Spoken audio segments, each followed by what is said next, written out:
जय हिंद फ्रेंड, हिंदी और प्राइड में आप सभी का स्वागत है। फ्रेंड्स, हम यहाँ पे हिंदी साहित्य संबंधी वन लाइनर फैक्ट सीरीज लेकर चल रहे हैं और आज से जो हमारा टॉपिक शुरू होने वाला है वो है टॉपिक हिंदी गद्य साहित्य का विकास। फ्रेंड्स, यहाँ पे देखिए, हिंदी गद्य साहित्य का विकास से जो फैक्ट हम कवर करेंगे उसमें है साहित्यिक जो हिंदी है उसका गद्य का अगर देखें तो गद्यांश और पद्यांश में हम देखते हैं जो गद्य विधा है उसका क्रमबद्ध इतिहास 19वीं सदी से प्राप्त होता है। 19वीं से पूर्व आप देखें तो जो समय है आधुनिक से पूर्व का, यानी आप जब आदिकाल पढ़ते हो, भक्ति काल और रीति काल, तो बहुत हद तक ये पद्यांश भी बेस्ड होता है।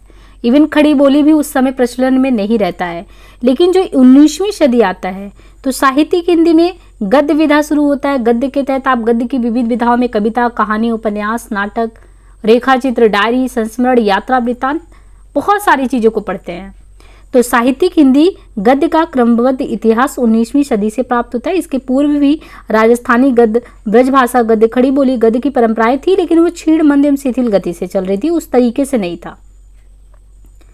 खड़ी बोली का प्रयोग यूं तो अमीर खुसरो, संत कवियों तथा दक्षिणी हिंदी के कवियों में स्फुट रूप से बराबर होता रहा है, किंतु उपलब्ध सामग्री के आधार पर खड़ी बोली गद्य की परंपरा पटियाला के राम प्रसाद निरंजन कृत भाषा योग वशिष्ठ 1741 ईस्वी से ही शुरू माना जाता है। तो ये ध्यान रखना है कि जो खड़ी बोली गद्य है उसकी परंपरा पटियाला के राम प्रसाद निरंजनी के द्वारा जो भाषा योग वशिष्ठ 1741 ईस्वी उससे प्रारंभ माना जाता है। खड़ी बोली गद्य के उद्भव के विषय में पंडितों की दो राय है। कैसे? जैसे जॉर्ज ग्रियर्सन है एक तरफ, ग्रियर्सन है, फ्रेजर है, डब्ल्यू फ्रेजर, नलिनी मोहन सान्याल प्रभृति विद्वान आधुनिक साहित्यिक खड़ी बोली का आविष्कार सबसे पहले गिलक्राइस्ट की अध्यक्षता में लल्लू लाल तथा सदल मिश्र द्वारा बताते हैं, और शुक्ल तथा लक्ष्मी साकर वार्षेड़ इस मत को भ्रामक सिद्ध करते हैं। तो दो धड़ा बट गया कि आखिर ये खड़ी बोली जो है कब आविष्कृत हुआ, कब आया। तो ग्रियर्सन, फ्रेजर, सान्याल विद्वान ये सभी कहते हैं नहीं, गिलक्राइस्ट की अध्यक्षता में लल्लू लाल और सदल मिश्र द्वारा बताते हैं कि यहीं से शुरू हुआ साहित्यिक खड़ी बोली। शुक्ल जी और वार्षेड़ जी कहते नहीं, ये गलत चीज़ है।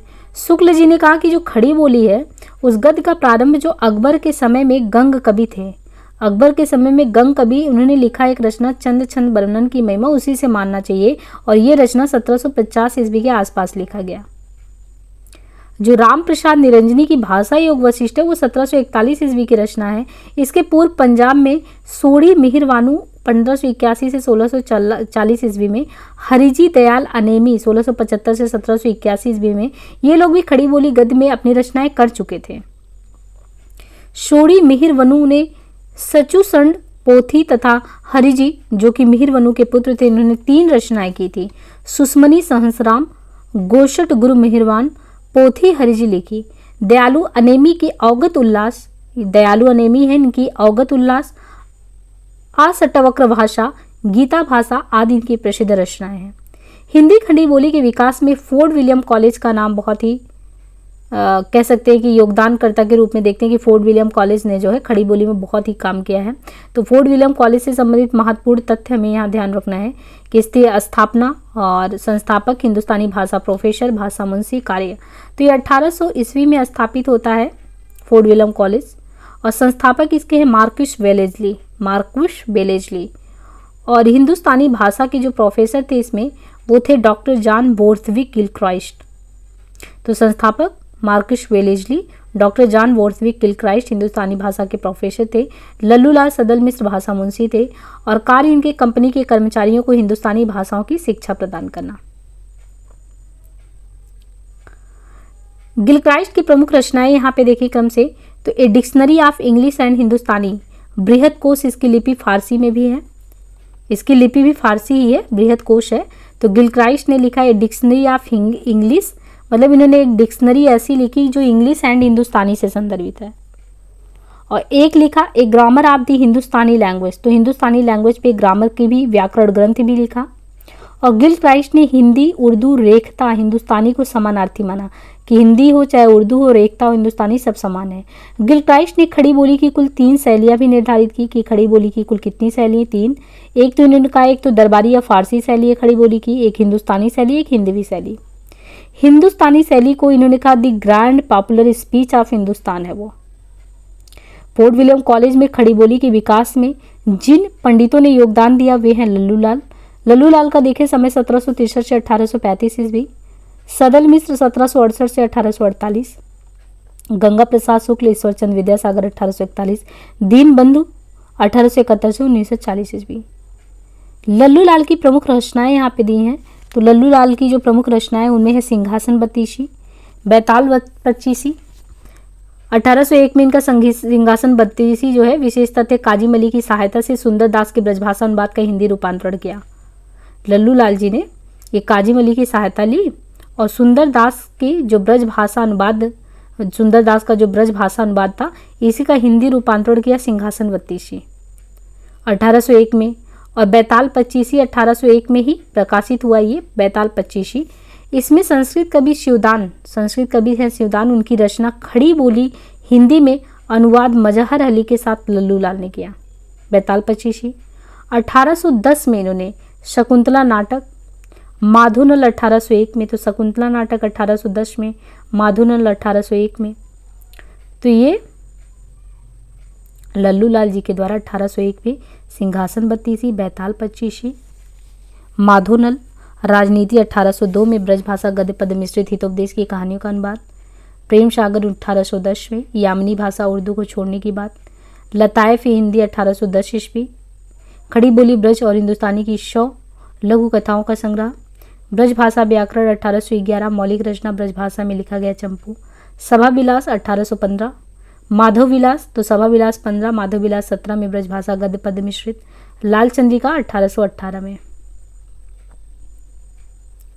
आदिकालीन हिंदी गद्य की बात करें तो हिंदी साहित्य के आरंभिक काल में आदिकालीन साहित्य में हिंदी गद्य की कुछ प्रमुख पुस्तकें लिखी गई हैं जो यहाँ पे दिया गया है। रचना, प्रकाशन वर्ष, रचनाकार, विशेष तथ्य। कुवलय माला कथा 9वीं सदी, उद्यतन सूरी रचनाकार हैं। तो कुवलय माला कथा 9वीं सदी, उद्यतन सूरी। राउल बेल 11वीं सदी, रोड़ा कवि। प्रेम काव्य शिलांकृत की थी, इसमें कलचुरी राजवंश के किसी सामंत की 7 नायिकाओं का नक्शिक वर्णन है इसमें। तो राउल बेल जो रचना है रोड़ा कवि के द्वारा 11वीं सदी में। उक्ति व्यक्ति प्रकरण 12वीं सदी में, दामोदर शर्मा व्याकरण ग्रंथ है। वड़ रत्नाकर 14वीं सदी, ज्योतिरेश्वर ठाकुर कोश ग्रंथ मैथिली गद्य की रचना। लल्लू लाल ने उर्दू की यामिनी भाषा का शुक्ल जी ने लिखा। लल्लू लाल की भाषा कृष्ण उपासक व्यासों की सी ब्रज रंजित खड़ी बोली है। लल्लू लाल ने आगरा में संस्कृत प्रेस नाम से एक प्रेस भी खोला। सदल मिश्र, इनका समय 1768 से 1848। प्रमुख रचनाओं में चंद्रावती, नासिकेतोपाख्यान इनका है सदल मिश्र का। 1803 में नासिकेतोपाख्यान लिखा गया, चंद्रावती भी कहते हैं उसे। ये जो इनका रचना है सदल मिश्र का, ये यजुर्वेद के आधार पर कठोपनिषद में वर्णित नचिकेता की कथा का खड़ी बोली गद्य में रूपांतरण है। चंद्रावती या नासिकेतोपाख्यान 1803 में, ये यजुर्वेद के आधार पर कठोपनिषद में वर्णित नचिकेता की कथा का खड़ी बोली गद्य में रूपांतरण है। रामचरित्र 1806 ईस्वी में, आध्यात्म रामायण का अनुवाद, कुल 7 कांड है। इनके अलावा हिंदी पर्शियन वोकैबुलरी 1809 में। डॉक्टर श्याम सुंदर दास ने हिंदी गद्य के आचारों को निम्न क्रम में रखा है। इंसाअल्लाह खां, सदल मिश्र, लल्लू लाल, सदा सुखलाल। शुक्ल ने 4 आचार्यों का नाम दिया है, सदा सुखलाल, इंसाअल्लाह खां, लल्लू लाल, सदल मिश्र। बच्चन सिंह के अनुसार प्रारंभिक आचार्य में है सदा सुखलाल, सदल मिश्र, इंसाअल्लाह, लल्लू लाल।